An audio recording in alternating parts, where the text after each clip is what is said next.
Individual differences की। तो सबसे पहले शुरू करते हैं कंसेप्ट से, क्या है इंडिविजुअल डिफरेंस का कंसेप्ट। सो जैसा कि हम जानते हैं कि हर एक इंडिविजुअल एक दूसरे से काफी अलग होते हैं। No two individuals on this earth are alike. कोई इंडिविजुअल, कोई भी एक पर्सन दूसरे पर्सन की तरह नहीं है, सब अपनी अपनी तरह से एक दूसरे से अलग हैं। There are always some difference between to.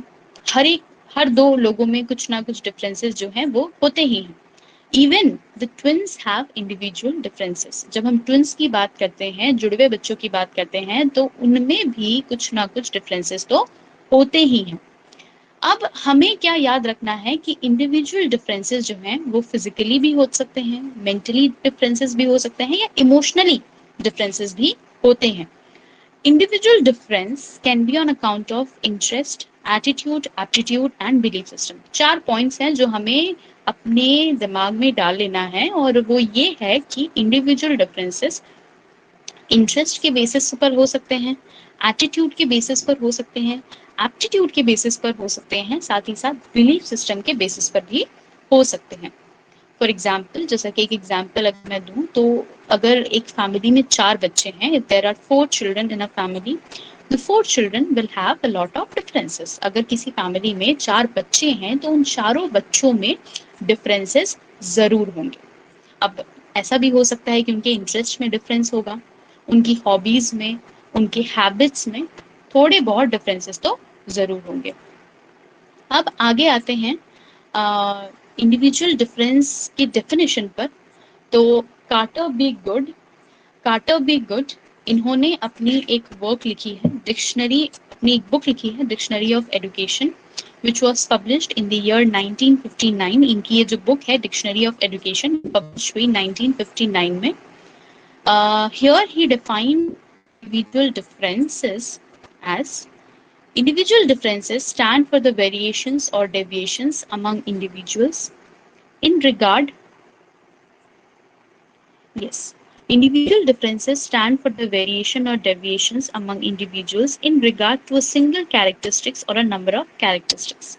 Individual differences बोलने का मतलब क्या है कि हर एक पर्सन की अलग अलग क्वालिटीज होती हैं, अलग अलग एबिलिटीज होती हैं, बहुत सारे वेरिएशंस होते हैं, उनमें काफी ज्यादा कैरेक्टरिस्टिक्स होते हैं, किन में एक क्वालिटी होती है, किन में ढेरों क्वालिटी होती है। तो हर एक इंडिविजुअल जो है वो एक दूसरे से अलग है। He has given another definition, एक और definition उन्होंने दिया है, वो क्या है? Individual difference stand for those differences which in their totality distinguish one individual from other। Individual differences या फिर individual difference से क्या मतलब है? वो या फिर वो qualities, हर एक इंडिविजुअल में कुछ ऐसी क्वालिटीज होती हैं जो उन्हें दूसरे पर्सन से कंप्लीटली अलग बनाती हैं। तो इंडिविजुअल डिफरेंस उन्हीं क्वालिटीज की बात करता है, उन्हीं इंटरेस्ट की बात करता है जो एक इंडिविजुअल को दूसरे इंडिविजुअल से कंप्लीटली। बाद हम बात करते हैं फैक्टर्स की, क्या क्या फैक्टर्स हैं जो इंडिविजुअल डिफरेंसेस करते हैं। सो हमारा पहला फैक्टर है heredity. We need to remember that heredity is one of the most significant factors of individual differences। ये individual differences का सबसे जरूरी, सबसे significant factor है, chief factor भी इसे हम कहते हैं। Now, as we know, every individual inherit physical traits as well as mental traits। हम कुछ physical traits, कुछ mental traits inherit करते हैं अपने पेरेंट्स से, अपने forefathers से, और यही मेंटल और फिजिकल ट्रेट्स हमें दूसरे इंडिविजुअल से अलग बनाता है। अब क्या क्या वो फिजिकल ट्रेट्स और मेंटल ट्रेट्स हम इनहेरिट करते हैं या फिर अपने फोरफादर्स से, अपने पेरेंट्स से ऑक्यूपाई करते हैं? तो फेस, हमारा फेस, उसके features, colours of eyes, hair, type of skin, shape of skull, size of hands, तो ये सारी जो फिजिकल ट्रेट्स हैं जो हम अपने पेरेंट्स से या फिर अपने फोरफादर्स से लेते हैं। इसके अलावा कुछ मेंटल ट्रेट्स भी हमें मिलते हैं, जैसे कि intelligence, abstract thinking, aptitude, prejudices.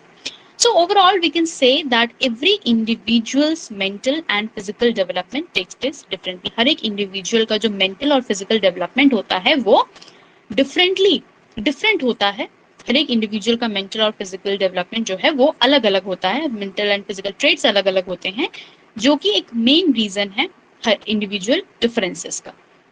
इसके बाद हमारा नेक्स्ट पॉइंट है influence of caste, race and nation. So as we know, individuals of different caste, race and religion shows a lot of differences. ठीक है, हर एक रिलीजन का असर काफी ज्यादा पड़ता है, रेस का, नेशन का, कास्ट का काफी ज्यादा असर पड़ता है इंडिविजुअल डिफरेंसेस में। For example, it is generally seen that a son of a Kshatriya, अगर कोई क्षत्रिय का बेटा है, या फिर उस टाइम में अगर हम पहले जमाने की बात का टाइम हुआ करता था, तो जो क्षत्रिय के बच्चे होते थे उन्हें उस तरह से कि वो काफी, लेकिन ट्रेडर के बच्चे की बात करें, ट्रेडर के बेटे की बात करें, तो वेट्स हुआ करते थे। तो इस तरह से community wise differences, individual differences होते थे। इसके अलावा individuals of different nations show differences in respect to their personality, character and mental abilities. different different nations के जो individual होते हैं उनमें भी differences पाई जाती हैं, पर्सनालिटी में डिफरेंस होता है, कैरेक्टर में डिफरेंस होता है, मेंटल एबिलिटीज में डिफरेंसेस होते हैं। तो हर एक कंट्री के लोगों में, लोगों के पर्सनालिटी में डिफरेंस, कैरेक्टर में डिफरेंस, मेंटल एबिलिटीज में डिफरेंस क्यों होते हैं? So these differences are the outcomes of their geographical, social and cultural environment. ये differences होते हैं क्योंकि वो जिस geographical environment में वो बढ़े हैं, social environment, cultural environment का effect ज़्यादा होता है।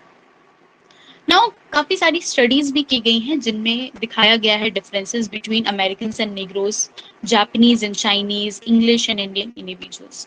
Japanese दिखने में एक जैसे लगते हैं, but they have some sort of differences. वो देखने में एक, लेकिन उन बोलचाल में, भाषा में, उनके तौर तरीके में काफी ज्यादा डिफरेंसेस हमें देखने को मिलता है। इसके condition and education. Now, individual differences are caused by economic condition. Economic condition, parents की जो economic condition है, और साथ ही साथ जो बच्चों का education है, बच्चे कहाँ से education ले रहे हैं, education ले रहे हैं, ये रीजन है। फॉर एग्जाम्पल, अगर पेरेंट्स की इकोनॉमिक कंडीशन काफी अच्छी है तो बच्चे जो है वो खुद को हमेशा सुपेरियर समझते हैं। ऑन द कॉन्ट्ररी, अगर पेरेंट कंडीशन जो है काफी खराब है तो बच्चे वहां पर खुद को इंफीरियर समझते हैं as compare to the others. Next point, we have sex differences. As we know, development of boys and girls exhibit due to difference in sex. Physical development of the girl takes place 1 or 2 years prior to boys. Between the age of 11 to 14, girls grow taller and they are heavier than boys, and after 15, boys start to grow completely. Then we have environment. Environment is another significant influence. Environment has a significant influence on individual differences. Environment का भी काफी असर पड़ता है। Environment में क्या आते हैं? तो physical changes, social changes, moral changes, intellectual development, political development, economical development, ये सारी चीजें जो है एनवायरनमेंट में आती है। अगर हम इसे कंपेयर करें एक प्लांट से, तो एक प्लांट में जो शीड होता है दैट इज हेरिडिटी। प्लांट में जो शीड है दैट इज हेरिडिटी, और जो सनलाइट, एयर, वाटर और वार्मथ की जो जरूरत होती है प्लांट को ग्रो करने में, वो एनवायरनमेंट। क्या याद रखना है?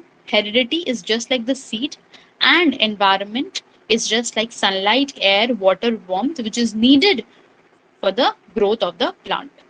Then environment में क्या क्या चीजें होती हैं, क्या क्या चीजें इंक्लूड होती हैं? ट्रेडिशंस होते हैं, कस्टम्स होते हैं, रिचुअल्स होते हैं, कोड ऑफ कंडक्ट होता है, बिहेवियर होता है, फिलोसफी होती है, लिटरेचर होती है। क्या क्या चीजें मैंने बताई, क्या क्या चीजें हमें यहाँ पर याद रखनी है?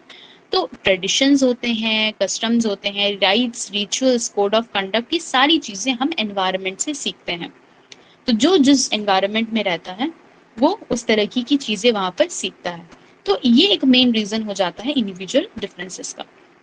इसके अलावा parent, society, teachers and community का काफी रोल होता है इंडिविजुअल डिफरेंस में। Now last we have age and intelligence. So individuals differ from each other because of the difference in intelligence. जिनके इंटेलिजेंस में डिफरेंस होता है, इंटेलिजेंस में डिफरेंसेस हैं, तो ऑब्वियसली वो एक दूसरे से काफी अलग होंगे. Learners who are below the average in intelligence and mental age find much difficulty in learning and the average intelligent learners can learn quickly. जो कमजोर होते हैं पढ़ाई में वो जरा धीरे सीखते हैं, और जो काफी एक्टिव होते हैं, जल्दी जल्दी सीख जाते हैं, वो आगे बढ़ जाते हैं लाइफ में थोड़ा जल्दी, या फिर लाइफ में किसी चीज को वो जल्दी सीख लेते हैं।